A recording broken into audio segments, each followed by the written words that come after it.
This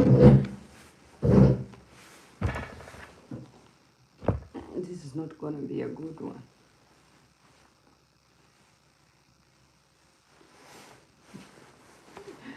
Wow, I'm not ready for this video. Do it this way. It's upside down. I have to do it this way. This is a flop.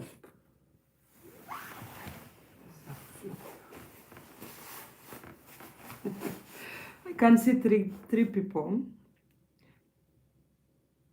Two people are already gone. I don't know whether to continue or cut it off. Hi, Carol Santeto. Good morning. Good morning, you guys. Jen Muiruri. Hello, Nyako. Good morning. Good morning. Guten Morgen. Ruth, I'm in class, madam.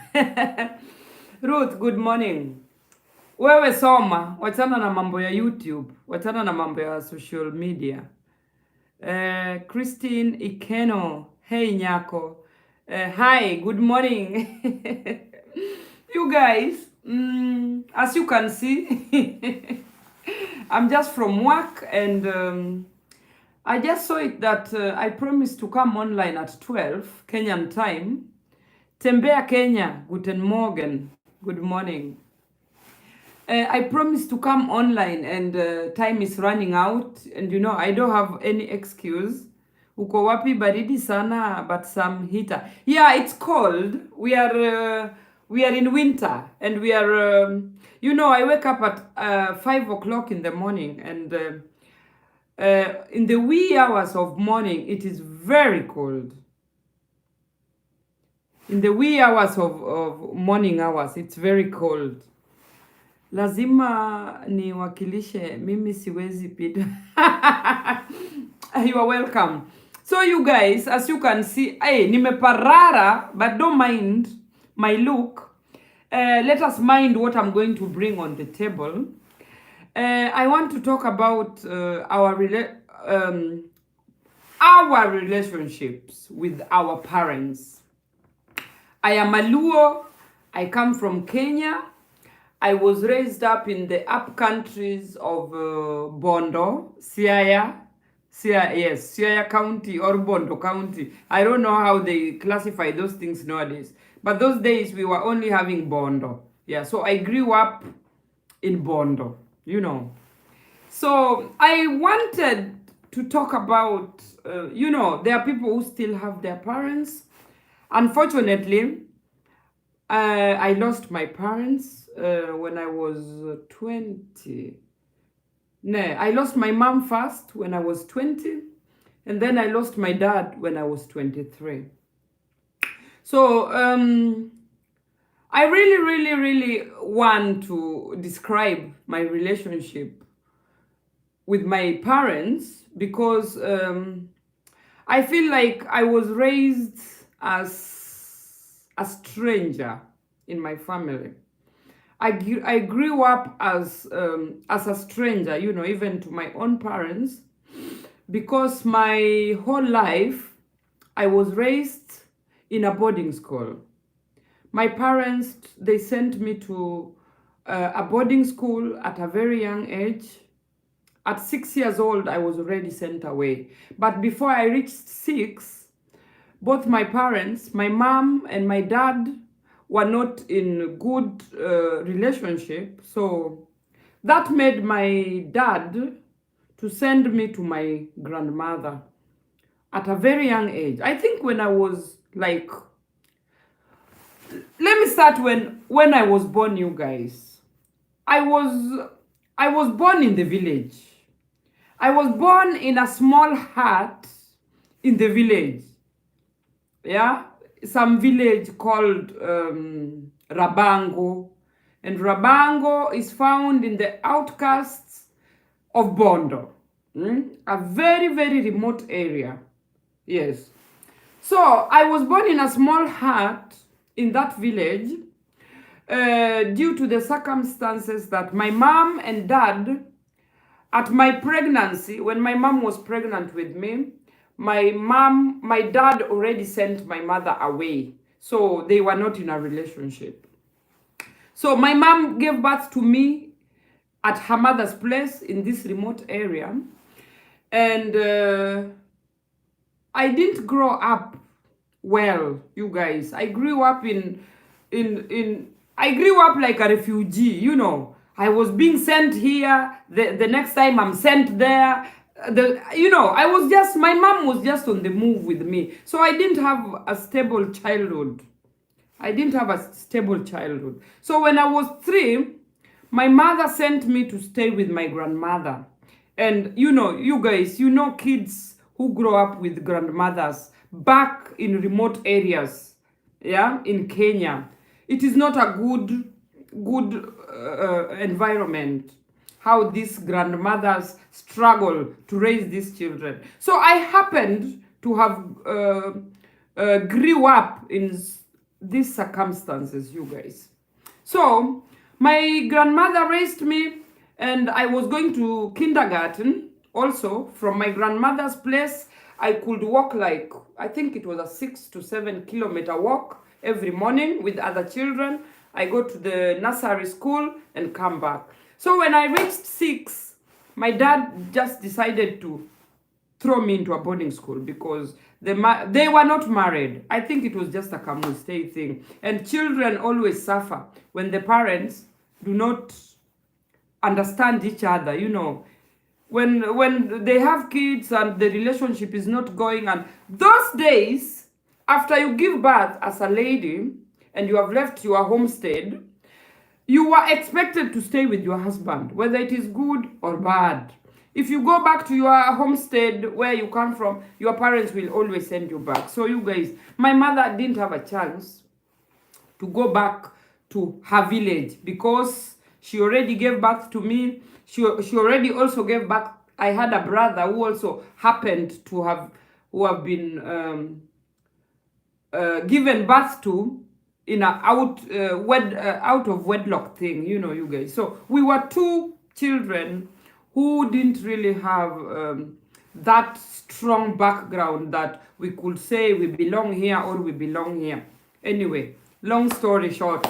So when my parents threw me into the boarding school, you guys, at 6 years old, you do not know how to brush your teeth. You do not know how to change your panty. You do not know how to take shower. You do not know nothing. At 6 years old, you need a parent who can really watch over you and show you can do this, you can do this, like that. So me, I just grew up. I think I could say that I'm like a tree that just grew up in the middle of the forest that nobody cared to prune. If you do not prune a tree, it just grows. The tree is just growing. So you guys, this was my childhood. I felt like I was neglected. Parents who take their children to boarding school, they think that they are doing these children a favor, or they think that if you take your child to a boarding school, you will be recognized by the society that you can afford the boarding school. It is some sort of, cheo in Kenya if your child is being raised in a boarding school. As for me, taking a child to a boarding school is like getting rid of your responsibility. A parent should be there to raise that child, show that child the path, show that child small little things that children learn, and more so, love that child. You guys, there is no way you can love a child when you throw your child into a boarding school, and one day, when that child becomes successful, you expect that child, or one day, maybe you are sick, you expect that child to take care of you. It is almost impossible, you guys. So my relationship with my parents was not a walk in the park. I did not feel loved as a child. Until today, I have never felt that my parents ever appreciated me as a human being. because most of my life I went to boarding school all my life. You know, when I was a child, they threw me away. They gave me to my grandmother. So after that, they sent me to the boarding school. And then after, in the boarding school, I was in the boarding school my whole life. And sometimes when we were having breaks, like Kenyan schools do, when we are having breaks, you go back home to your parents. Mostly, I remember I used to go back to my grandmother, back in the village.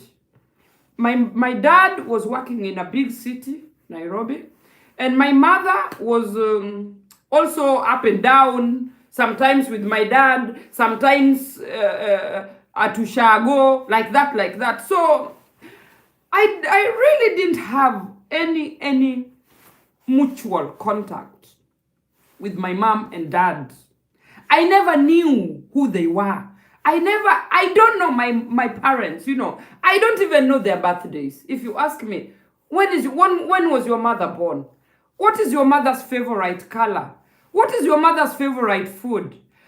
I know nothing about both my parents, you guys. So I went to boarding until I was 19. I didn't feel any love coming from both my parents.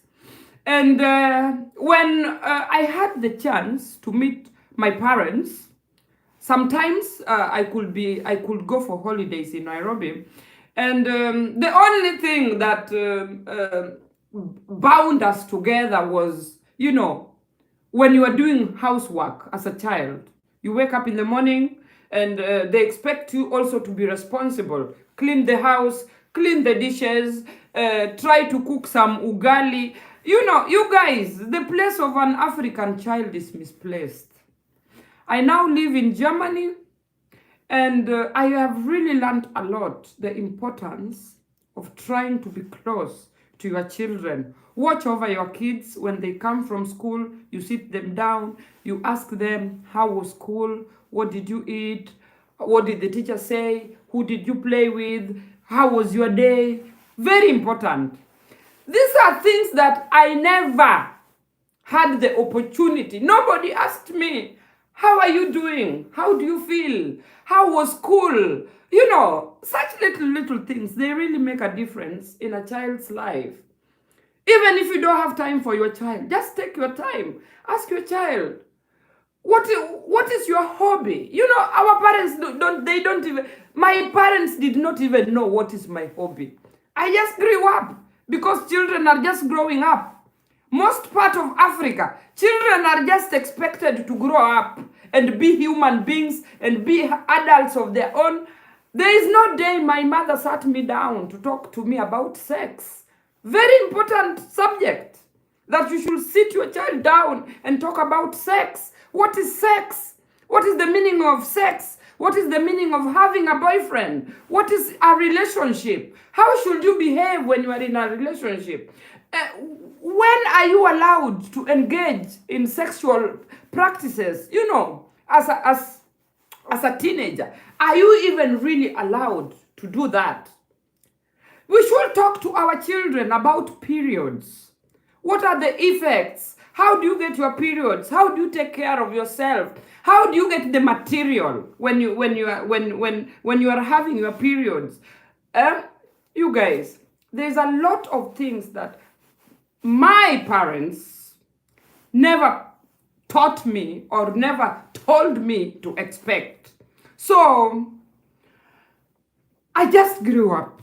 I didn't have any emotional contact that I could say, I love my mother or I love my father. The feeling is there, yes, because everybody deserves to have a parent. Yeah, I have that feeling that I had a mother who passed on when I was supposed to be really now knowing her. Who is your mother? You guys. I'm a child who had parents until I was 20, but I never knew these people. They were strangers in my life. The only personal contact I had with my parents, I do not want to mince my words because I know my siblings will watch this video. I'm not gonna mince my words. I'm gonna say it the way it is. So, the only personal, emotional contact I had with my parents was when my mother was directing me, go and buy some vegetables in the market or clean the house. You know, when she was ordering me around to do things. That is the emotional contact, personal contact I had with my mother. I never had my mother tell me one day, I love you, my daughter. You mean so much to me. Never. The only times I could hear my mother talk to me were, you have such a big stomach. You look ugly. Even if I buy you dress, it doesn't fit you. What kind of... My mom was just, you know, trashing me as a child. You guys, even if you have a child, and this child does not reflect what you really want. This child is not beautiful. This child is not handsome. You should not bring this child down.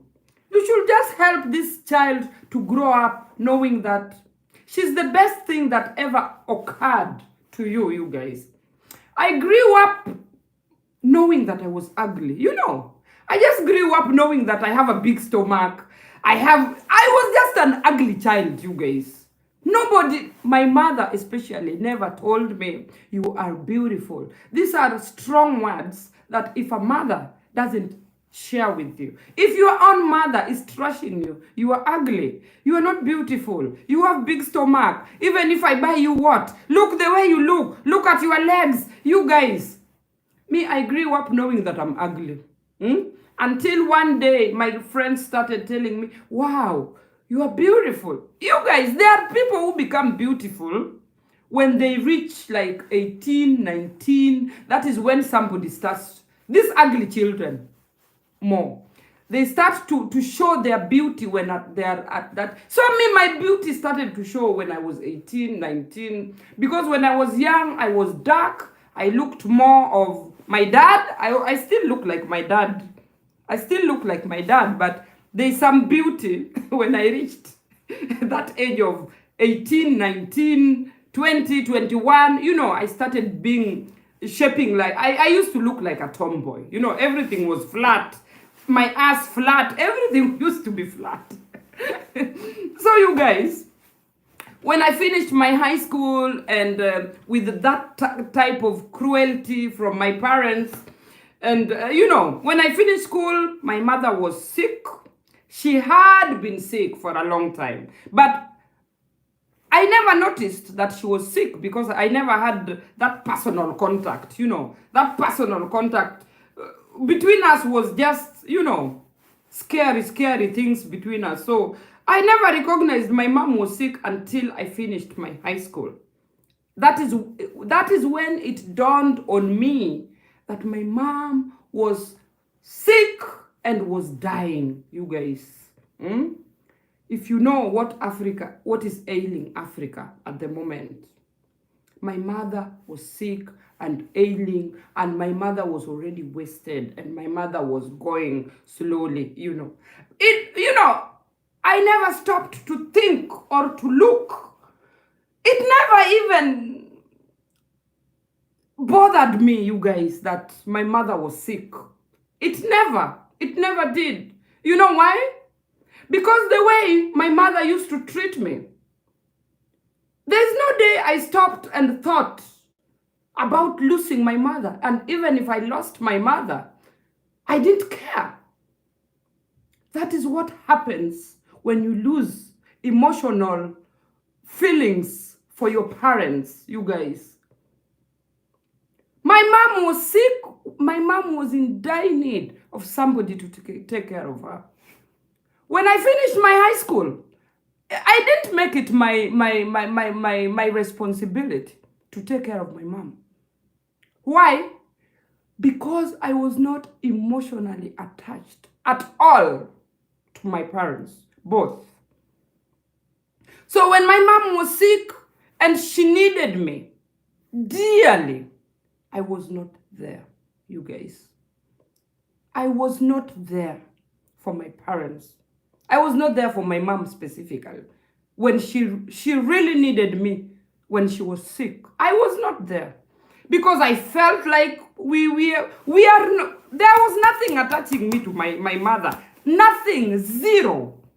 So this emotional sadness that somebody is always having when the parent is sick, or when the parent is almost in her deathbed, it never occurred to me, you guys. Me, I didn't care. I didn't care. I grew up my whole life like a stranger. So this is the moment you need me. You want me to nurse you. I'm nursing you as who? You are a stranger to me, you guys. This is a sad story, but it is my reality. And I have to put it out there. The way you treat your children, the way you treat your child, that is the way that child will treat you one day when you are in your dying bed. And you need that child dearly to take care of you. That child will not be there for you, you guys. That child will not be there. So, I was not there at all for my mother. I will not lie. There are times my mother could tell me, can you please make me some porridge? I didn't even know how to cook then because I was coming from a boarding school. So I could just put some water, pour some unga, stir it, and give it to her. And when I gave it to her, she wanted to throw me with hot porridge. She's mad. She's making noise. She's telling me I cannot cook. I do not want to take. She was also like angry at me because I felt like she was not responsible all along when I was growing up. So why should I be responsible for you at this point, you guys? So my mom passed, and my mom passed when she was lonely. She was lonely in a lonely hospital. She was like 800 kilometers away from me. But the day my mom passed, nobody told me that my mom passed. Something just touched my heart and told me, your mother is gone. And that is how my mom was gone, you guys. So I do not have any good memories. I could come here and talk about my mother. I have none. I have none, zero. But I miss my mother dearly. There is nothing precious like having a mother. That is the most beautiful thing in the world. As a woman, if you have your mother, you can't confide in your mother. There is nothing you cannot discuss with your mother. My only wish is if my mother brought me up differently, maybe things will be different. Anyway, my mother is dead. I miss her often. Why? I don't know. Because when she was alive, we did not have any emotional attachment. That's it. So, to my dad also, I didn't have any emotional attachment also with my dad. As I said already, I grew up like a stranger, from my childhood, from how I was born, how I was raised, how I was thrown in the boarding school. I didn't have any emotional attachment to both my parents. So when I realized also that my dad was also wasting away, my dad was also dying slowly, and you guys, I wished death on my dad. My dad used to harass me. My dad used to beat me. My dad used to terrorize me. You guys, I wished death on my dad. And even the day I heard that my dad is dead, I shed some tears, yes. But I was happy that at long last, this man that has been terrorizing me all my life since I finished high school is gone, you guys. It might sound strange, but this is how some people feel about their parents. I know an African child must love, must respect, must do beautiful things to their parents, even though you were raised in a different context. Here in Germany, if you are so cruel to your children, they will, when they leave your house, they will never look back. They will never look back. And it is happening a lot. So, you guys, this is my story. I want to cut it short. When my dad passed on after my mother, the news came from my dad passed away in the village, and the news came that he's dead. And yeah, when he was the same week my dad passed on is the same week I traveled to Germany. Yeah. So my relationship with my parents was not a rosy one.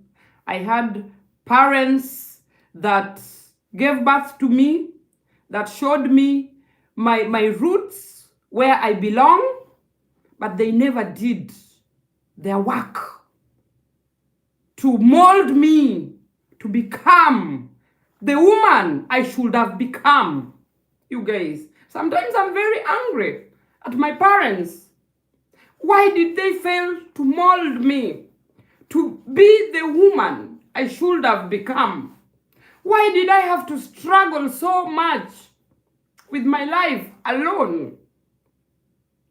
Anyway, let me end this video. I hope you heard my story. It is not always, the grass is not always greener the way somebody may think or may see. You know, there are people who see me now and they admire my courage. They admire a few things about me. I got all this courage from the street, you guys. Nobody ever taught me to be a courageous lady. Nobody ever told me you are beautiful. Nobody ever told me this really good things that make a woman, you know, feel like, yes, I belong. Nobody. I just gained courage to survive. You know, I'm a survivor. I could say it like that. I am a survivor. I forgive my parents for not putting any effort to raise me to be the person or to be the woman I would have loved to become. I forgive them. That is past. They are dead. May they rest in peace. But I get more peace when I talk about my past than just one day dying with everything inside me. This is why I am sharing my story. And I know there are millions and millions of people who are going through the same feeling that I have just expressed.